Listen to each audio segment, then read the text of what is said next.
Bonjour à tous et bienvenue. Aujourd'hui, on part à la découverte d'une histoire, mais alors une histoire incroyable.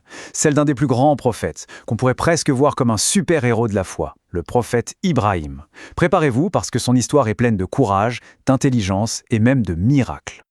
Alors pour commencer, j'ai une petite question, une devinette même. Est-ce que ça dit quelque chose à quelqu'un, le titre « L'ami intime d'Allah » C'est un surnom vraiment, vraiment spécial qu'une seule personne a reçu. Alors qui ça peut bien être? Eh oui, la réponse c'est bien le prophète Ibrahim. Son titre c'est Khalil Allah, ça veut dire l'ami intime d'Allah. Il faut imaginer un instant, ça signifie qu'Allah lui-même l'a désigné comme son ami très proche. Pourquoi? Pour son amour immense et sa totale obéissance. Waouh, c'est le plus grand honneur qu'on puisse imaginer, c'est juste magnifique. Et attention, ce n'est pas juste une belle expression, non, c'est Allah qui nous le dit, noir sur blanc, dans le Coran. Le verset est clair. Et Allah a pris Ibrahim pour ami intime. C'est la confirmation directe, la preuve que sa relation avec son Créateur était unique, vraiment spéciale. D'accord, mais alors, comment est-ce qu'il a fait? Comment devient-on l'ami intime d'Allah? Eh bien, tout a commencé quand il était tout jeune. C'était un garçon super curieux, vraiment très intelligent. Et c'est là que commence sa grande aventure, sa quête pour découvrir la vérité. Imaginez la scène. Ibrahim est encore un enfant. Et autour de lui, tout le monde prie des statues de pierre, de bois. Et lui, il regarde ça, et ça ne colle pas. Dans sa tête, ça n'a juste aucun sens. Il se pose la question tout simplement, attendez, comment une statue qui ne parle pas, qui n'entend rien, qui ne peut même pas bouger, comment ça pourrait être un dieu? C'est sa logique, son intelligence qui parle. Il se posait déjà les bonnes questions. Du coup, il a décidé de chercher par lui-même, un peu comme un détective qui cherche la vérité. Il a levé les yeux au ciel. D'abord, il a vu une étoile super brillante. Il s'est dit « Ah, c'est peut-être ça, mon Seigneur !» Mais hop, l'étoile a fini par disparaître. Puis, il a vu la lune, bien plus grosse, bien plus lumineuse. Mais pareil, au matin, elle n'était plus là. Le jour suivant, il a vu le soleil, si grand, si puissant. Mais le soir, il s'est couché. Et là, ça a fait tilt dans sa tête. Il a compris, le vrai Dieu, le Créateur, ne peut pas être quelque chose qui apparaît et qui disparaît. Non, le vrai Dieu, il doit être éternel, toujours présent. Du coup, il a décidé de chercher par lui-même, un peu comme un détective qui cherche la vérité. Il a levé les yeux au ciel. D'abord, il a vu une étoile super brillante. Il s'est dit « Ah, c'est peut-être ça, mon Seigneur !» Mais hop, l'étoile a fini par disparaître. Puis, il a vu la lune, bien plus grosse, bien plus lumineuse. Mais pareil, au matin, elle n'était plus là. Le jour suivant, il a vu le soleil, si grand, si puissant. Mais le soir, il s'est couché. Et là, ça a fait tilt dans sa tête. Il a compris, le vrai Dieu, le Créateur, ne peut pas être quelque chose qui apparaît et qui disparaît. Non, le vrai Dieu, il doit être éternel, toujours présent. Et c'est là, à ce moment précis, qu'il a eu sa révélation. Sa conclusion est juste magnifique, et on la lit dans le Coran. Il a déclaré « Je me tourne vers celui qui a créé les cieux et la terre ». Il a compris que le vrai Dieu, ce n'est pas l'étoile, ni la lune, ni le soleil. C'est celui qui est derrière tout ça, celui qui les a tous créés, le créateur de l'univers. Ok, donc il a trouvé la vérité, super, mais ce n'était que la première étape de son histoire, parce que maintenant, il allait falloir défendre cette vérité.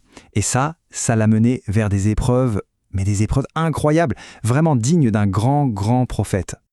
Pour prouver à son peuple que leurs idoles n'avaient absolument aucun pouvoir, il a eu une idée très courageuse, un peu folle même.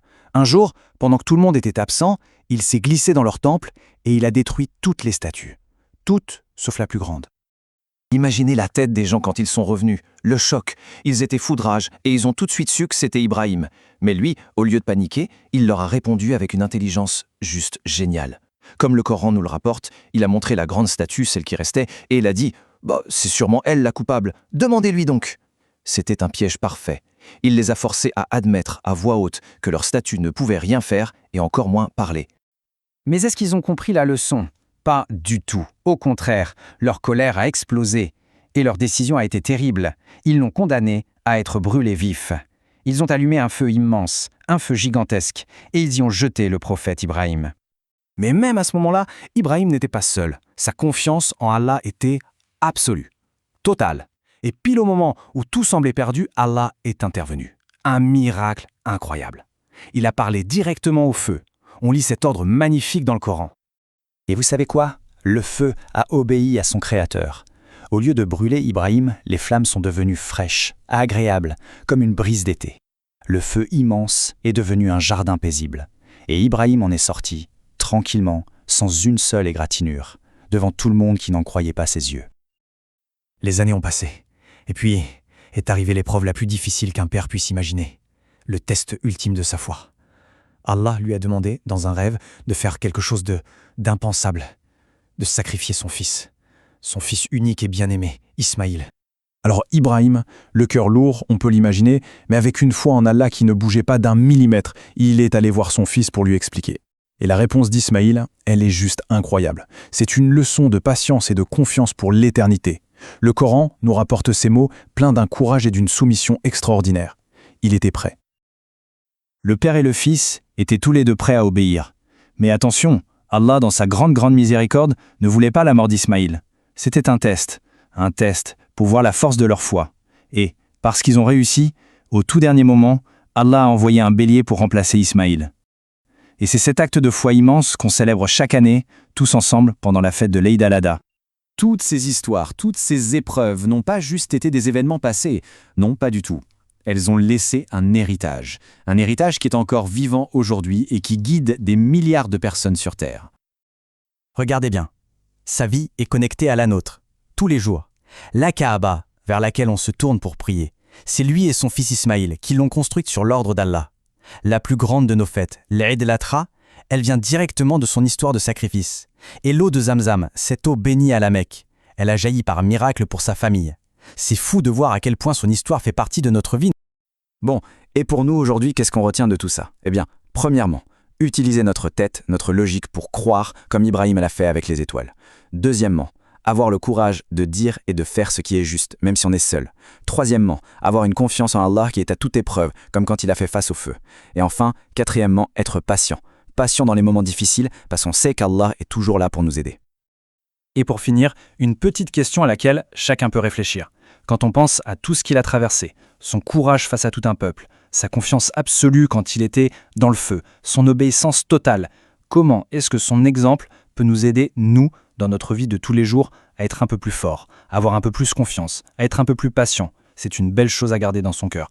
Merci beaucoup de m'avoir écouté et à très bientôt.